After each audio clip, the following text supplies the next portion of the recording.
الرياضه بتفرق، الرياضه بتحافظ لك على الكتله العضليه اللي في جسمك، فبتخلي لك المعادله في الاخر ان انت الكتله العضليه زادت ولكن الدهون بتقل، بس بتقل مش في الاماكن اللي مش هتنزل، مش اللي فيها البيتا. هي البيتا هي الغده ولا دي حاجه ودي لا حاجه؟ لا لا، الدهون في جسمك الاتنين. دي نوعين. نوع الدهون دهون بيتا. نوع دهون ما بيخسش. ماشي. ده الجسم ربنا سبحانه وتعالى خلقه لنا ليه؟ مش بنغلظ ده مصدر طاقه لو حصل مشكله. كأنه اخر حاجه بيطلع بقى. اخر حاجه، energy. ده اخر حاجه. مم. انما التاني لاباي، بيسموه لاباي، اللي هو ايه، يروح ويجي معاه. ماشي. كلت شويه فالقميص بيفتح، خسيت شويه القميص مقفول. طب عندي سؤال بقى في الحته دي. في ناس بيعملوا دايت وبيلعبوا رياضه وبتلاقيهم خسوا 30 كيلو مثلا، تمام، بس الجلد بيحصل فيه ايه؟ يعني بيبقى باين ان هو كان تخين وخس مثلا. ازاي ده في حاجه طبيعيه ربانيه بتحصل؟ حلو جدا. انزل تدريجي. بمعنى ايه؟ انا هنزل مثلا كيلو في الاسبوع او كيلو ضربه في الشهر 3 كيلو.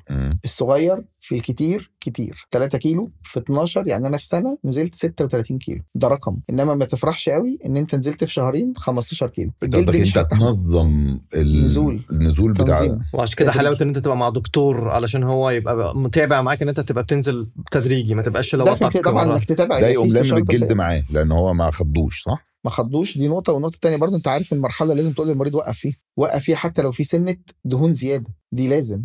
مفيش هزار. يعني تفضل في الاخر مليان سنه صغيره، اوكي، ولا انك يبقى جسمك فيه ترهلات.